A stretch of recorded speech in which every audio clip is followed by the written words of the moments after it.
came up with a topic that I thought we could have some fun with to end the week. If you could give Truth Serum to any current Cleveland athlete, player, or coach. Only current. Current to start. We'll do media and former next. I want to get the current ones on the record first. If you could give Truth Serum to any current Cleveland athlete, front office member, coach, who would you give Truth Serum to, and what would you ask? Bo, we'll start with you. I would give Truth Serum to Kenny Atkinson, and I'd ask him what the F he was thinking putting James Harden on Jalen Brunson and that stretch at the end of the first game of the Eastern Conference Finals when he ran roughshod over James Harden, and the rest is history. That was the end of the season, that sequence. What was he thinking? I want to know the truth. I don't want to hear this analytics nonsense, and I love analytics. But that was nonsense that he talked about after that series. What the hell were you thinking there? That's what I would want to know. That's a pretty good one. I'm going to ask, what's the name? I want to ask Andrew Berry. Who drafted Dylan Gabriel? Oh, that's a good one, too. Who drafted Dylan Gabriel? I need to know. Matter of fact, I want the whole quarterback room. I want to know. Yeah. I want to know down the list who was the main dude on Watson. Yeah. Who decided they was drafting Shedeur Sanders after they drafted Dylan Gabriel, and who was the trigger man on Dylan Gabriel? Andrew Berry was the trigger man on Dylan Gabriel. They have an analytic charting project. It's led him to Cody Kessler. It led him to Dylan Gabriel. I want. But the narrative is that it was Kevin Stefanski, right? Which is a completely unfactual. So he can exonerate a lot of people, couldn't he? During the process, Yeah. right? They sent only the offensive coordinator and the quarterback coach to work out Tyler Shuck. Right, the whole crew went to Oregon with the owner, the head coach, the GM. They did not send the O coordinator and the QB coach. Tyler Shuck was not being considered. They were all in on Dylan Gabriel. So it was Paul DePodesta's fault. They had decided organizationally that Dylan Gabriel was going to be their target. I mean, they decided that sums up. They had hesitation on Jackson Dart at the Yeah. price that they were going to pay. They knew at the top they weren't going to be able to be involved with those guys, but it was the front office's decision to draft. So so after they took it, who took Shedeur then? There's a little gray area to that. There's two different stories to that I'm not comfortable getting into. See, my Truth Serum be working. I just gave Zach Jackson Truth Serum and didn't even know it. All right, Zach, who's your guy, and what's the question? Right now, this is interesting. I mean, besides asking Todd Monken how bad he really needs the money to take this job, that's crazy. That's wild work. I would probably say to Donovan Mitchell, I want to know right now, what's going to go down in this organization the next 3 weeks, because I know you're helping drive him. That's true. You're right. This was a hard one. I looked at it. I thought about it on the drive up. Even when you guys started talking, I'm like, which way am I going to go? Yeah. But that's not that there's anything simple about it. But if there's a guy that knows, it's that guy on the screen right there. I would ask him. Dang, I wanted to use that one. Hey, is Evan Mobley going to be on this team next year? Yeah. You know, right. It's really 9 questions, but it starts with that. Right. What's really going to go down? What we doing? All right, Mike. What do some of the fans go with? The fans, okay. The first one, Evan 419 says, I'd ask Jason Lloyd exactly how many speeding tickets he has.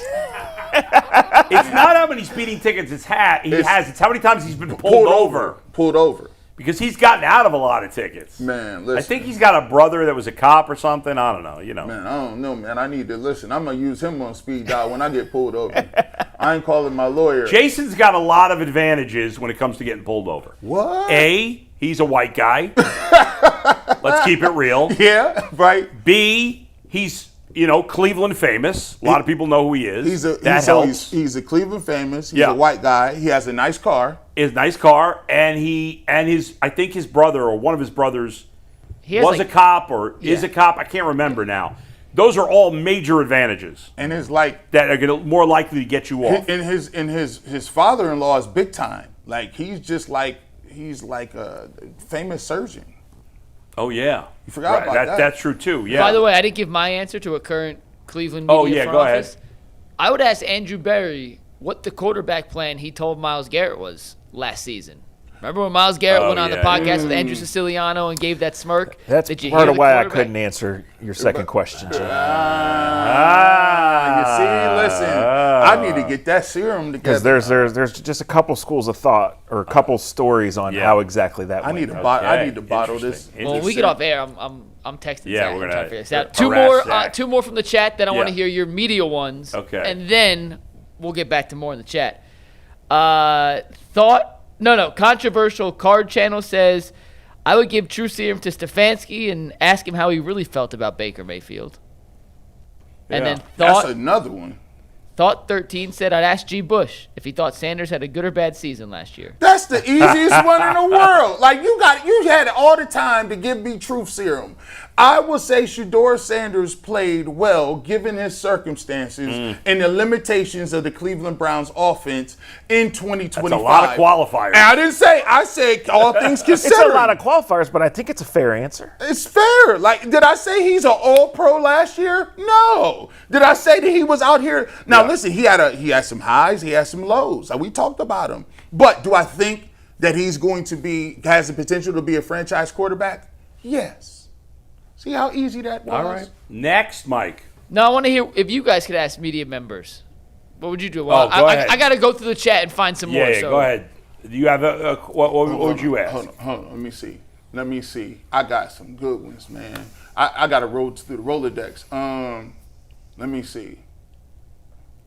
I would ask, when Jay Crawford says he knows a guy, I want to know the name every time. That's a good one. Who's the guy? That's a good one. He always knows a guy. And he does know a lot of guys. Listen, I need to know the guy. I want that guy's name, Jay. I want it because I want to use them too because he's omniscient. Zach? Zach, he can't come at it like that. I'll give you one right now. Hey, let him wait. He got to let him marinate. He be seeing these folks every day. I would say I would want to know, Jason Lloyd is very forthcoming, especially off the air, about a lot of things. Mm-hmm. And so I think he's probably told me, probably told you, probably told Zach as much as he's told anybody. But there's got to be a couple of Cavs on the road stories with LeBron and stuff that even he won't tell us. Oh, I know. That I'd like to get my hands on. Yeah, that's where I would go. I would go for LeBron stories. We're celebrating the 16 Cavs this week. Yeah. I would want. I would dive into that. And I think Jason has that 411 better than any media I would member. swim in that end of the pool. Yeah. Right now. I would ask you, Bull. Yes. In your 15-year career here in Cleveland, what was the worst interview you've ever had, or the least enjoyable guest you've ever had on? Miserable interview that's experience. not something that I would need truth serum for. I would tell you, but Well, then tell me. I'm trying to think. See, you need the truth serum. So I'll give you a couple of things because I don't remember. I mean, it's so many years. It's hard to remember everything. We did I can't remember who it was. Might have been Greg Little. I remember there was one time Dustin and I did an interview, and on the phone from the studio, and the player was so bad. It was like he wasn't paying attention. Might have been Braylon Edwards. It might have been Greg Little. I can't remember. I got into a couple of heated. I got into it with. I got into it with Brady Papinga once. Mm-hmm. We got into a heated argument when we were interviewing him, the former NFL player. But I really got into it with that guy who worked for TNT. Man, I can't think of his name. He said something about the basketball gods. And I was like, what are you talking about? This thing is basket. Because I know people use that term, but that's just kind of like a superstitious thing. But he was saying it as if there was like a real, actual basketball gods. And I said, that's stupid. What are you talking about? And he got so pissed. I can't think of his name. Ernie Johnson? No. It wasn't Ernie. Shaq. Nobody that big. It wasn't somebody that big. Charles Barkley. Actually, the worst interview ever, and I got set up by my co-host. This wasn't actually in Cleveland. This was in New York. I'll never forget this. I don't know if I've ever told the story here. I probably did, but I was co-host. There was a summer right before I came here. It was probably the summer of 2010, and I came here the late summer 2011. In the summer of 2010, I was working a lot. I was like the main fill-in. I had moved up to like the top fill-in slot at the Fan in New York. So in the summer when the regular host went on vacation, I was working all the time. And I was hosting the morning show for a couple of weeks. I was doing it with Kim Jones. You know Kim Jones? Frankly, I don't like Kim. She was not very nice to me. And she set me up, I think. We were interviewing. Lined you up? She had a relationship, like a friendly relationship with Reggie Jackson. And we brought Reggie Jackson on the show, right? And it was not long after. Remember that documentary? Well, I don't know if it wasn't technically a documentary. It was a mini-series, The Bronx is Burning. Anybody see that? I don't know if many people saw it here. It was about the 70s Yankees. And in it, Reggie Jackson came off like a complete D-bag. Okay? And he had that reputation. Now, this was obviously much earlier in my career. We're talking 16 years ago. We were doing the interview with Reggie, and probably too early in the interview, I asked him about this. In my mind, I was asking him because I wanted to give him a chance to defend himself. Yeah. But he didn't take it that way. He knew how bad he had come off in there. Yeah. And he took it as I was trying to get him. And he went off on me. Now, if that had happened now, even with Reggie Jackson, I would have stood up for myself more. But at that time, it was Reggie Jackson. It was one of the biggest interviews I'd ever done. He got you up out of here? And he just killed me, insulted me, blah, blah, blah. And we continued the interview, but she asked most of the questions after that. But I was kind of shell-shocked.